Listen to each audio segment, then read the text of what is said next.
যে মানুষটার জন্যে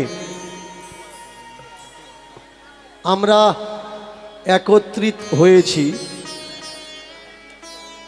সেই মানুষটা আর কেউ নয়,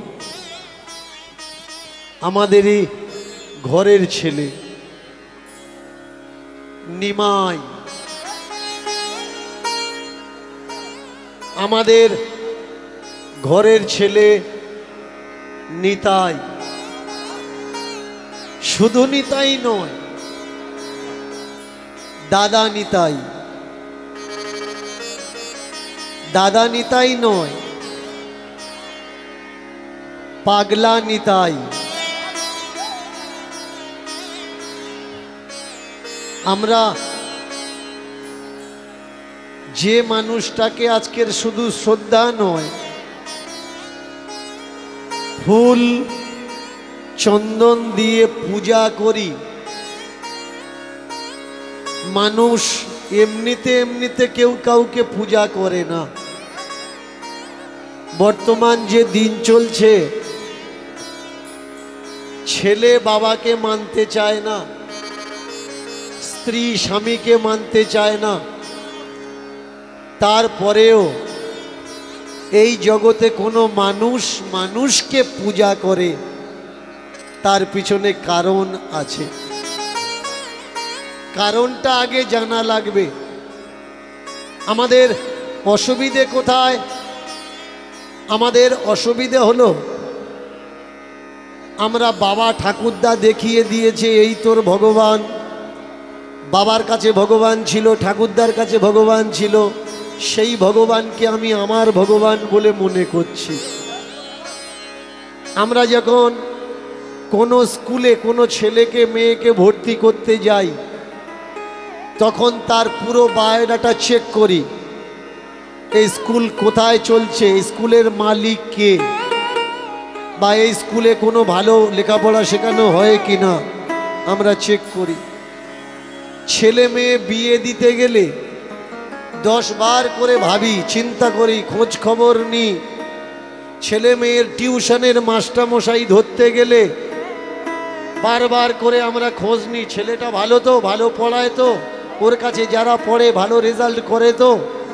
সমস্যা হচ্ছে আমরা কেউ ভগবানকে কখনো প্রশ্ন করি না। আমাদের ভগবানকে কেউ কখনো জিজ্ঞাসা করি না যে এর আগে তুমি কোথায় ভগবানগিরি করতে, এর আগে কে কে তোমার কাছে ভক্ত হয়েছিল, বিপদে পড়েছে তোমায় ডেকেছে, তুমি কার কার রক্ষা করেছো, আমাকে রক্ষা করতে পারবে কি না। এই প্রশ্ন যেদিন আমরা করতে শিখব, সেদিন এই বিশ্ব সংসারে আমরা কখনো আর ঠকব না। আমরা ঠকে যাচ্ছি কেন? আমরা ঠকে যাচ্ছি শুধু একটাই মাত্র কারণ,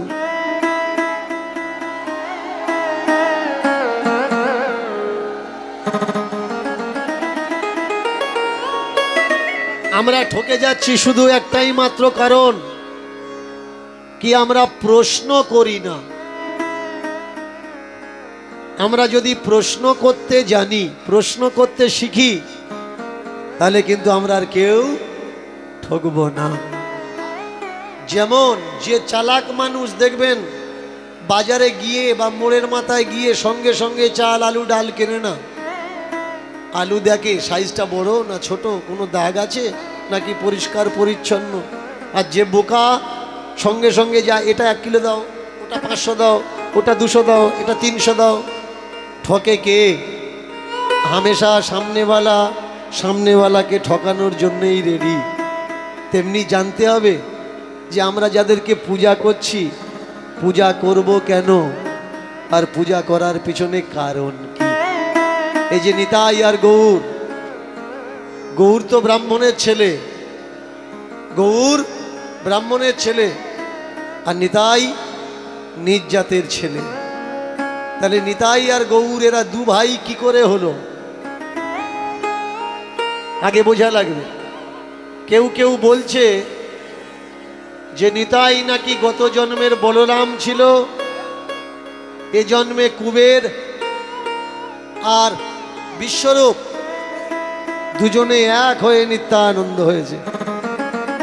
এই সব গল্পগুলো কোনো বাস্তবতা নেই, কোনো ঐতিহাসিক গল্প এগুলো নয়, এগুলো কিছু ধান্দাবাজদের মন গড়া কাহিনী মাত্র, যাতে গৌরের ভাই বলে গৌরের দাদা বলে চালিয়ে দেওয়া যায়।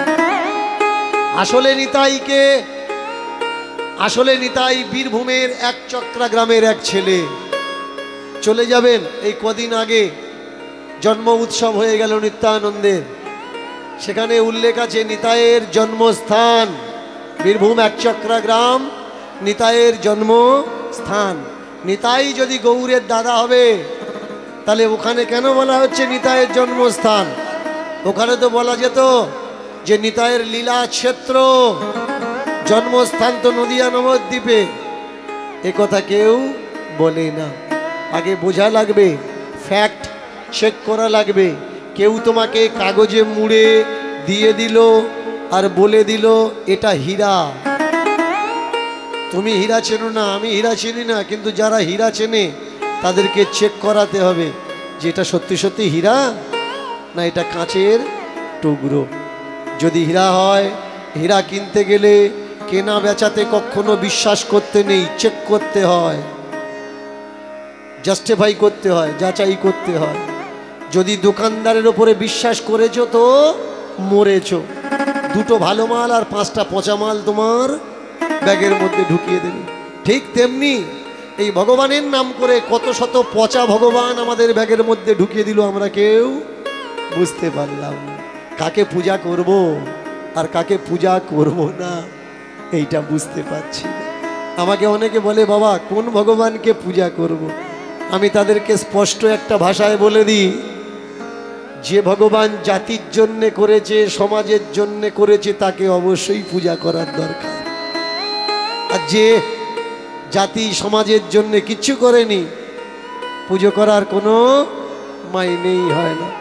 কাঁদলে যাকে পাওয়া যায়, যে নেই অথচ তার লেখা আছে, তার কলমের আঁচড় আছে, তার মুখের বাণীটুকু আছে, সেই বাণীতে সাধারণ মানুষের জীবন পরিবর্তন হয়ে যায়, সেই সব ভগবানকে আমাদের পূজা করার দরকার। এই সেই দাদা নিতাই, এই সেই দাদা গৌর। এরা কি চেয়েছিলেন? এরা চেয়েছিলেন জগৎটা এক হোক, নাকি জগতে হাজার হাজার জাত হোক। যখন জাত জাত করে আমাদের দেশ ভিখারির দশা হয়ে গেছিল, মানুষ খেতে পাচ্ছিল না, অভাব চলে এসছিল দরজায় দরজায়, ঠিক সেই সময় মহামানবের জন্ম হলো, অবতরণ হলো, মহাপ্রভুর অবতরণ হলো, নিতাইয়ের। তারা দু ভাই দুদিক থেকে হাত তুলে ইশারা করলে আমাদের মতো দিন দুঃখী, দরিদ্র, কাঙাল, অভাগা, নিষ্পেষিত, পদদলিত, বাঞ্ছিত, লাঞ্ছিত, ঘৃণিতের দলেরা ডাক দিলে ওরে তোদের কেউ নেই, আমরা আছি, তোরা আমাদের কাছে আয়, আমরা তোদেরকে কল দেব। কে বলেছে তোরা ছোট জাত? কে বলেছে তোরা নিজ জাত? তোরা নিজ জাত নয়। সবার উপরে মানুষ সত্য, তার উপরে কিছু নাই। তিনি এমন এক নিয়ম তৈরি করলেন, পাশের দিকে তাকিয়ে দেখুন, হতে পারে কোনো ব্রাহ্মণের ছেলে, ব্রাহ্মণের ঘরের বউ আপনার পাশে বসে কীর্তন শুনছে। তিনি বললেন আমাদের এখানে কোনো জাত নেই, কোনো পাত নেই, কোনো বিচার নেই, কোনো উঁচু নেই, কোনো নিচু নেই, কোনো বড় নেই, কোনো ছোট নেই। একদল মানুষের রাগ হলো। তারা কারা? যারা নবদ্বীপের ময়দানে তাদের দোকান চালাচ্ছিল। উঁচু বড় ছোট নিচু জাত তৈরি করে যারা গরিবের ধন চুরি করছিল, যারা কাঙালের সম্পদ লুটে নিচ্ছিল, নিজ জাত বলে শূদ্রদের যারা বাড়ির চাকর বানিয়েছিল, তাদের রাগ হলো। মহাপ্রভু বলে উঠলে আমরা সবাই সমান। শুধু সমান বললে হবে না, করে দেখাতে হবে। আপনি আচরি ধর্ম জীবেরে শেখায়। তিনি তার বিয়ে ঘরে, তিনি তার বাড়ি সমাজে সবাইকে নিমন্ত্রণ করলেন। যত আছে নগরাদি গ্রাম সমস্ত মানুষজনকে দিলাম নিমন্ত্রণ। আমার বাড়ির উৎসবে সবাই পাইবে অন্ন, করিবে গ্রহণ। রাগ হয়ে গেল উচ্চবর্ণ মানুষদের, আমরা নিজ জাতের সঙ্গে একসঙ্গে বসে খাবো, হবে না। নিমাই, তুমি কি শাস্ত্র মানো না? তুমি কি বেদ মানো না? আমরা উঁচু জাত, আমরা কিনা খাবো নিচু জাতের সঙ্গে বসে? নিমাই বলে উঠলে, কে উঁচু কে নিচু? মৃত্যুর পরে আমরা সবাই মাটি হয়ে যাব। জন্মানোর নিয়মটা আমাদের সবাইয়ের এক, মৃত্যুর নিয়মটা আমাদের সবাইয়ের এক।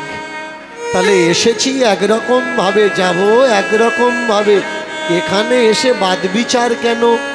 ও বড় আমি ছোট, ও বড় আমি ছোট, কম লড়াই এরা করেনি।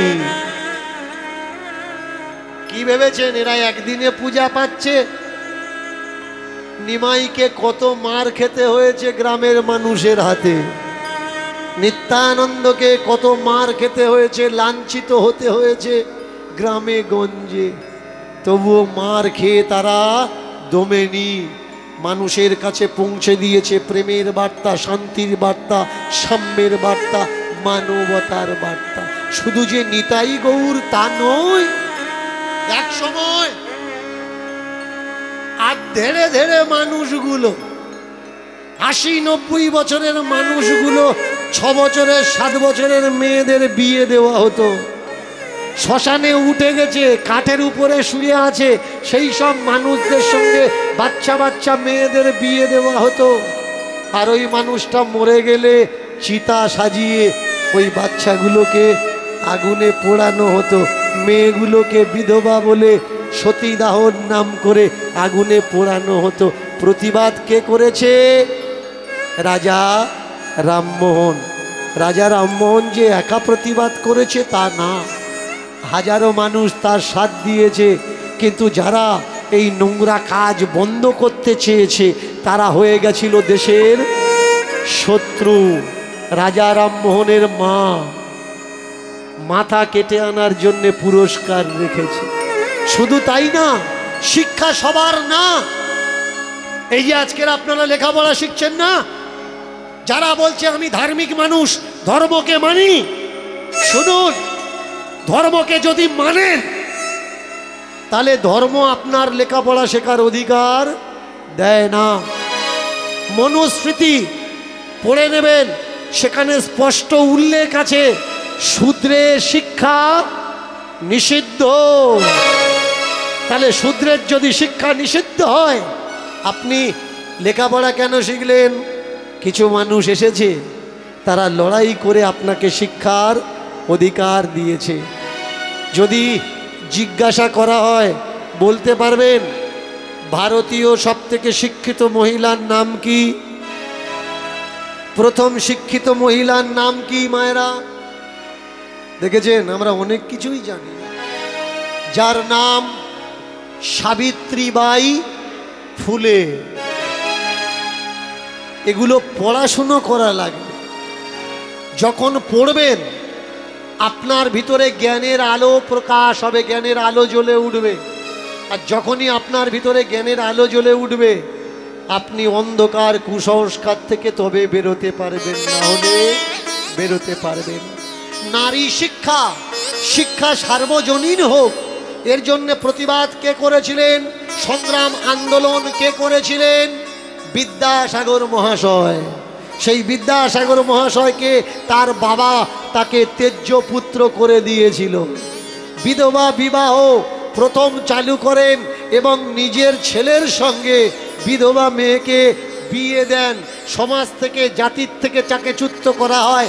কলকাতায় থাকতেন, কলকাতার মানুষরাও তাকে মারধর করেছে, তাড়িয়ে দিয়েছে, পরে গিয়ে তিনি মৃত্যু পর্যন্ত অন্য জায়গায় লুকিয়ে জীবনযাপন করেছে। ভাবতে পারছেন, একদিনে অন্ধকার দূরে যায়নি। যারা যারা অন্ধকার দূর করতে চেয়েছে তাদের উপরে আঘাত এসছে, তাদের উপরে ঝড় এসছে। তবে তারা একা পৃথিবীতে নয়, দূর দূরান্ত থেকে নগর আদি গ্রাম কত লক্ষ লক্ষ মানুষ তাদের সাথ দিয়েছে, তাদের একত্রিত করেছে। মহাপ্রভু বললেন, শোনো, যাগ যজ্ঞ পূজা অর্চনা কিছু লাগবে না, কিছুই লাগবে না। যাগ যজ্ঞ পূজা অর্চনা কিছুই লাগবে না।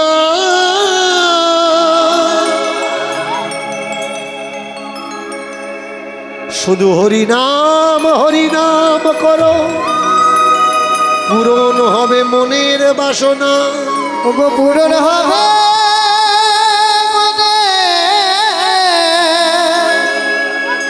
মনের বাসনা। চমৎকার কোন জায়গায়?